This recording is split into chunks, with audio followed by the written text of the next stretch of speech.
Hello friends, કેમ છો? મજામાં?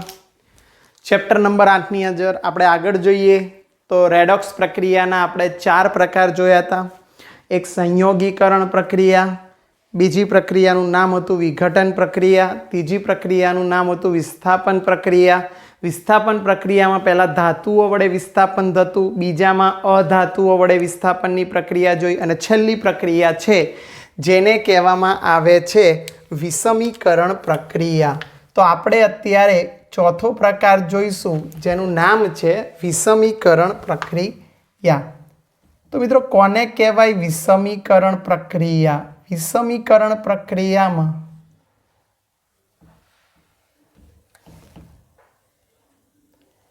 આ વિષમીકરણ પ્રક્રિયા એટલે ડિસપ્રપોર્શન મેથડ તરીકે ઓળખાય છે. શું કહેવાય? ડિસપ્રપોર્શન મેથડ તરીકે ઓળખાય છે. વિષમીકરણ પ્રક્રિયામાં મિત્રો ધ્યાન રાખજો, બહુ જ સહેલું છે. એક વિશિષ્ટ પ્રકારની રેડોક્સ પ્રક્રિયા છે. કેવી છે? એક વિશિષ્ટ પ્રકારની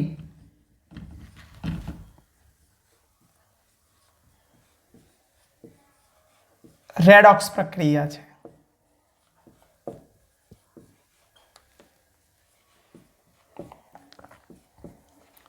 શું છે આમાં વિશિષ્ટતા? તમને એ વાતની વાત કરું કે આમાં એક ઓક્સિડેશન અવસ્થામાં રહેલા તત્વનું ઓક્સિડેશન પણ થાય છે અને રિડક્શન પણ થાય છે.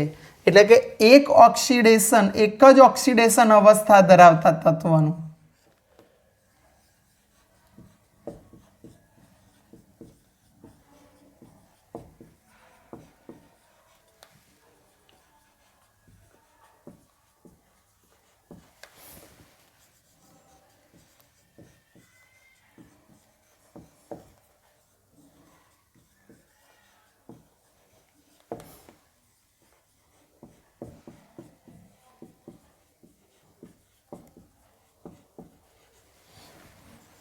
બહુ જ મહત્વની બાબત છે. હું તમને હમણાં સમજાવું છું.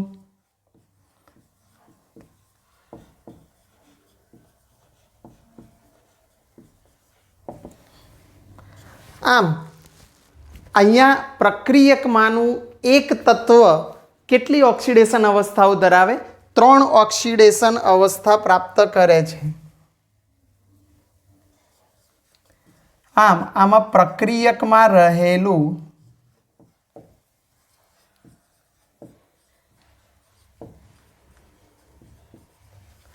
તત્વ કેટલી ઓછામાં ઓછી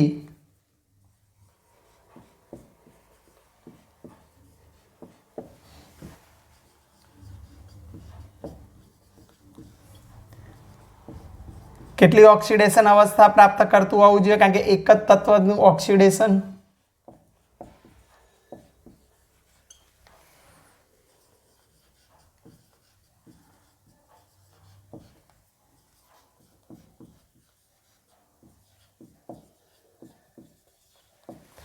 તત્વ કેટલી ઓક્સિડેશન અવસ્થા?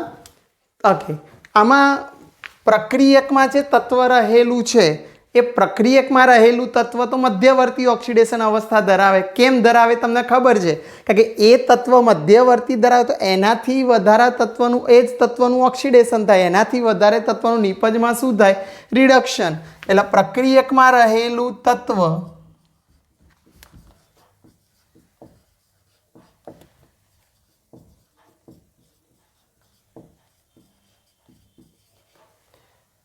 કેવી ઓક્સિડેશન અવસ્થા ધરાવે? તો મધ્યવર્તી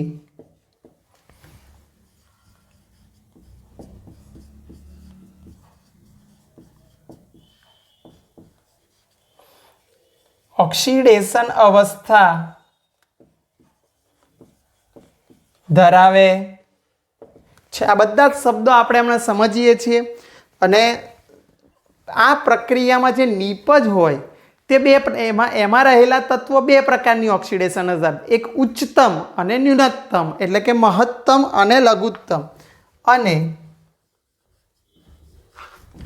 નિપજમાં રહેલું તત્વ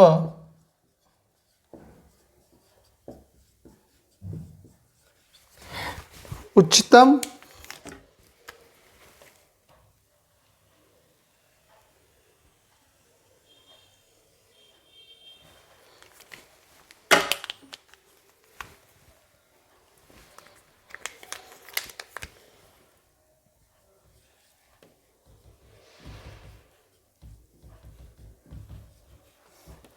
अथवा निम्नतम ऑक्सीडेशन अवस्था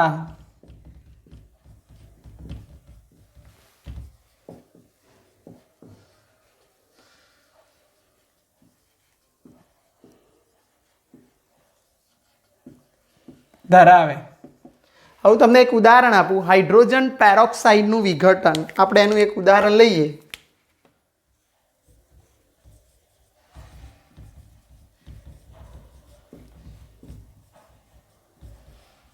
તો આ બધા જ પ્રશ્નોના જવાબ તમને મળી જશે શું જોવા મળે છે। તો જો હું H2O2 નું વિઘટન કરું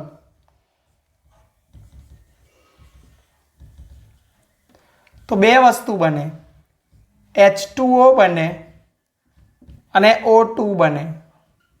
સમીકરણ બેલેન્સ કરવું હોય તો મારે અહીંયા મૂકું 2, તો ઓક્સિજનના પણ 2 થાય, 2 ને 2 4, 2 દુ 4, સમીકરણ બેલેન્સ થઈ ગયું। અહીંયા તમે જોઈ શકો છો હાઇડ્રોજન પેરોક્સાઇડ આગળ પણ ચલાવી દીધું ઓક્સિડેશન આંકમાં નિયમો। આનો ઓક્સિડેશન આંક કેટલો થશે? -1। કેવી રીતે -1 થશે તો બગડો જાવ, હાઇડ્રોજનના 2 પરમાણુ અને 2 એકા 2 +2 પેલી બાદ જાય તો -2, -2 ભાગ્યા 2 એટલે -1, એટલે આનો -1 થશે। સામે આ ઓક્સિજન છે એનો અહીંયા -2 થાય કારણ કે H2 છે અને અહીંયા O2 છે એટલે અણુ છે, એટલે અણુનો ઓક્સિડેશન આંક કેટલો થાય? 0। હવે તમે અહીંયા જોઈ શકો કે તત્વમાં રહેલી પ્રક્રિયકમાં રહેલું તત્વ ઓછામાં ઓછી 3 ઓક્સિડેશન અવસ્થા, જો ઓક્સિજન ટોટલ 3 ઓક્સિડેશન અવસ્થા ધરાવે છે, -1 -2 અને 0। ઓક્સિજન જ 3 ઓક્સિડેશન અવસ્થા પ્રાપ્ત કરે છે, -1 -2 અને 0। સાથે સાથે પ્રક્રિયકમાં રહેલું તત્વ મધ્યવર્તી ઓક્સિડેશન અવસ્થા ધરાવે છે, એ પણ તમે જોઈ લો કઈ રીતે મધ્યવર્તી ઓક્સિડેશન અવસ્થા ધરાવે। તો -1 એ -2 અને 0 ની વચ્ચે આવે, 0 -1 અને -2 એટલે આ જે -1 છે એ -2 અને 0 ની મધ્યવર્તી અવસ્થા પ્રાપ્ત કરે છે। જ્યારે નિપજમાં રહેલું તે તત્વ ઉચ્ચતમ અથવા ન્યૂનતમ, તો આ નિપજ બાજુ રહેલું જે તત્વ છે ઓક્સિજન એ -1 કરતાં ઉચ્ચતમ એટલે 0 અને -1 કરતાં નિમ્નતમ એટલે -2 ઓક્સિડેશન અવસ્થા ધરાવે છે। તો મિત્રો અહીંયા એક જ અણુનું એક જ ઓક્સિડેશન અવસ્થા ધરાવતું તત્વનું એક જ ઓક્સિડેશન અવસ્થા એટલે -1 ઓક્સિડેશન અવસ્થા ધરાવતા તત્વનું ઓક્સિડેશન પણ થાય છે। તો જો -1 માંથી 0 લીધું એને કહેવાય ઓક્સિડેશન, એક જ અવસ્થામાં રહેલા તત્વનું ઓક્સિડેશન, અને -1 માંથી -2 થયું એને કહેવાય રિડક્શન।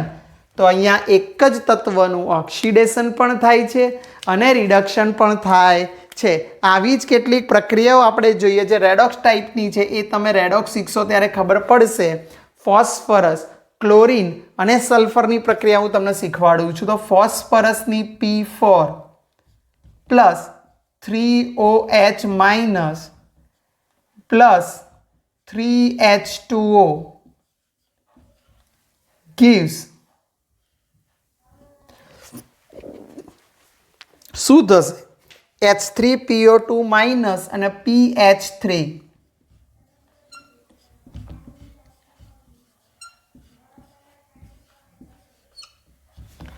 તમે અહીંયા જોઈ શકો છો આ પ્રક્રિયા તમારી સામે છે। આ પ્રક્રિયામાં જોજો P4 છે એનો ઓક્સિડેશન આંક 0 આવે, ઓકે। આ P ની ઓક્સિડેશન અવસ્થા અહીંયા -3 આવે, ઓકે। અહીંયા આ P ની ઓક્સિડેશન અવસ્થા જો સમજાવું છું ઓક્સિડેશન આંક કઈ રીતે શોધાય, P ની જો બદલાય છે અહીંયા તો ધ્યાન રાખજો 3 એકા 3, 3 એકા 3 એટલે +3 થયા અને 2 દુ 4, -4 + 3 કેટલા થાય? -1, -4 + 3 -1, -1 પેલી બાદ જાય તો ઓકે, ફરીથી H3PO2 છે, H2PO2, H3PO2 ના થાય કારણ કે તો સંખ્યા જ ના બને, H2PO2 રાખજો। હવે સાંભળજો, 2 ગુણ્યા -2 ઓક્સિજનનો, -4 હાઇડ્રોજનનો 2 એકા 2 +2 -4 + 2 -2 થયા, પણ બરાબરની પેલી બાજુ ઉપર હોય ને એને બરાબરની પેલી બાજુ લેવાના. -1 છે તો -1 અને આ બાજુથી +2 -2 ગયા એટલે પેલી બાજુ જાય તો +2, 2માંથી 1 જાય તો 1. એટલે અહીંયા પણ જુઓ તમે, આ પણ એક રેડોક્સ પ્રક્રિયાનું ઉદાહરણ છે જેમાં ફોસ્ફરસનું 0માંથી -3 થાય છે, 0માંથી +1. એટલે એક વખત ફોસ્ફરસનું ઓક્સિડેશન થાય છે ને અહીંયા ફોસ્ફરસનું રિડક્શન જોવા મળે છે. એક આ પ્રક્રિયા પણ તમે સમજી શકો છો. આની સિવાય પણ બીજી કેટલીક પ્રક્રિયાઓ આપણે જોઈએ.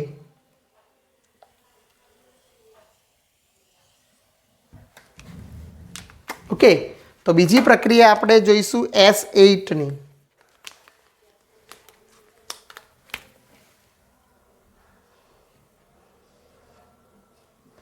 +12OH-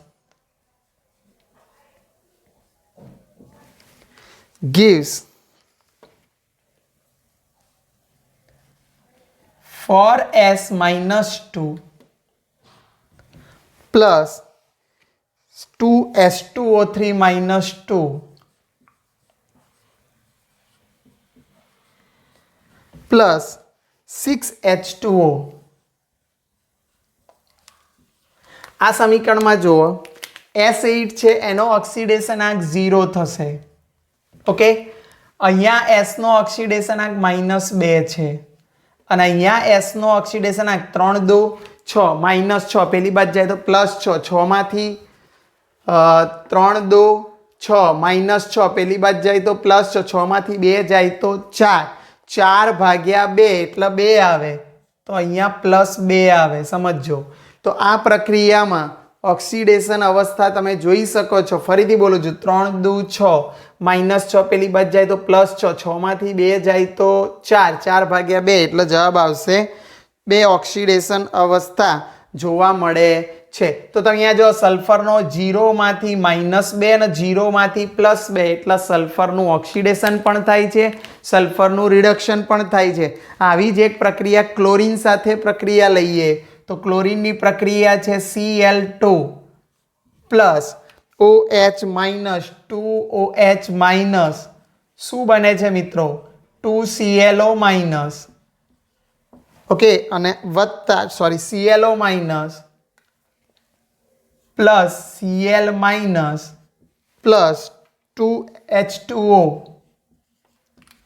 હવે તમે અહીંયા જોજો, Cl ની અહીંયા ઓક્સિડેશન અવસ્થા Cl2 ની 0 થાય, અહીંયા Cl ની -2 છે પેલી બાજુ જાય તો +2, 2માંથી 1 જાય તો 1 એટલે અહીંયા +1 અને Cl ની અહીંયા -1 થશે.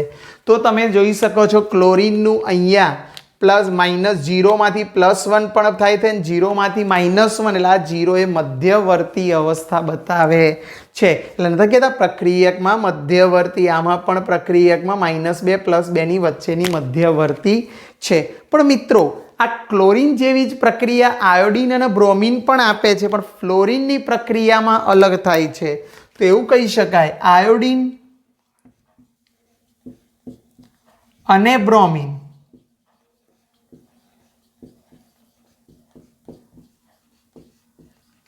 ક્લોરીન જેવી જ પ્રક્રિયા આપે છે.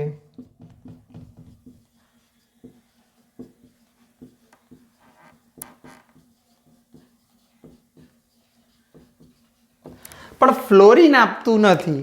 કેમ નથી આપતું? એની પ્રક્રિયા જો આલ્કલી સાથે પ્રક્રિયા કરે તો ફ્લોરિનની પ્રક્રિયા કરું છું તો 2F2 + 2OH-.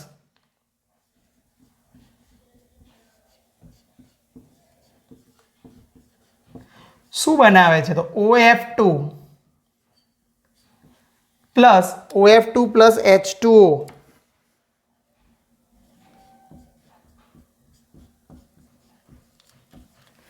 તો આની અંદર જોજો F2 0 છે, OF2 માં ફ્લોરિન -1, F માં પણ -1 એટલે બંનેમાં F ની ઓક્સિડેશન અવસ્થા -1 ધરાવે છે બધામાં.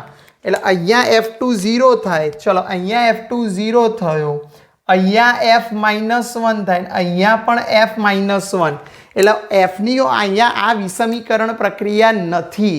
કેમ? કારણ કે ફ્લોરિનની વિદ્યુત ઋણતા સૌથી વધુ છે, એટલે અહીંયા લખી શકાય કે ફ્લોરિનની વિદ્યુત ઋણતા વધુ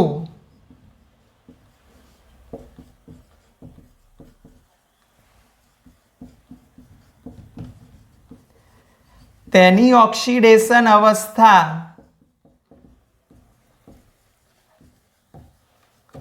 -1 જ હોય. તમે લોકો જાણો છો આપણે નિયમમાં તે ધન હોઈ શકે નહીં. ઓકે, એટલે ફ્લોરિન જે છે એની વિદ્યુત ઋણતા તો સૌથી વધુ છે, તો આ પ્રક્રિયામાં ફ્લોરિન 0માંથી -1 જ આવે, તેની ઓક્સિડેશન અવસ્થા કદી ધન હોઈ શકે નહીં. એટલે ફ્લોરિન એ આ ક્લોરિન, બ્રોમિન અને આયોડિનની જેમ આલ્કલી સાથે પ્રક્રિયા કરીને આવી પ્રક્રિયા આપતો નથી. અને મિત્રો આમાં રહેલા ClO- એ બ્લીચિંગ પાવડર છે એ ડાઘને રંગવિહીન બનાવે છે. એ મિત્રો યાદ રાખી લેજો કે ભાઈ અહીંયા ClO- એક બ્લીચિંગ પાવડરનો ઘટક છે અને તે શું છે તો ડાઘને ફરતે બનાવી અને ડાઘની ફરતે જોડાઈને તેને રંગવિહીન બનાવે છે. તો મિત્રો આ ચોથી પ્રક્રિયા વિષમીકરણ પ્રક્રિયા, પરીક્ષામાં પૂછાવા લાયક ડિસપ્રપોર્શન પ્રક્રિયા પણ આને ઓળખવામાં આવે છે. એનું સિમ્પલ ઉદાહરણ હાઇડ્રોજન પેરોક્સાઇડનું વિઘટન. 3 મુદ્દા યાદ રાખવાના છે. વિશિષ્ટ પ્રકારની રેડોક્સ પ્રક્રિયા, એક ઓક્સિડેશન અવસ્થામાં રહેલું તત્વ ઓક્સિડેશન પણ પામે, રિડક્શન પણ પામે. પ્રક્રિયકમાં રહેલું જે તત્વ છે એ હંમેશા પ્રક્રિયકમાં રહેલું તત્વ હંમેશા મધ્યવર્તી ઓક્સિડેશન અવસ્થા ધરાવે, જ્યારે નિપજમાં રહેલું તત્વ મેં તમને કીધું એક ઉચ્ચતમ ઓક્સિડેશન અવસ્થા અને નિમ્નતમ ઓક્સિડેશન અવસ્થા દર્શાવે છે. આવા અધાતુઓ એટલે કે ફોસ્ફરસ, સલ્ફર અને ક્લોરિનની પણ આ પ્રક્રિયા અહીંયા દર્શાવે છે કે એમાં પણ વિષમીકરણ પ્રક્રિયા જોવા મળે છે. અને છેલ્લે ફ્લોરિનમાં એ વિષમીકરણ ના જોવા મળે એનું સ્પષ્ટ રીઝન છે કે ફ્લોરિન એ સૌથી વધુ વિદ્યુત ઋણ તત્વ, એટલે ફ્લોરિનનો ઓક્સિડેશન આંક -1 જ હોય. ફ્લોરિનનો ઓક્સિડેશન આંક કદી +1 હોય નહીં. એટલે ધ્યાન રાખજો, ધન આવે જ નહીં એ તો વાત આપણે ભણી ગયા છે ઓક્સિડેશન અવસ્થાના નિયમો. તો મિત્રો આ ધ્યાન રાખજો, તૈયારી કરી નાખજો. Thank you very much. હવે નેક્સ્ટ લેક્ચરથી આપણે રેડોક્સ સમીકરણનું બેલેન્સ જોઈશું. Okay, by.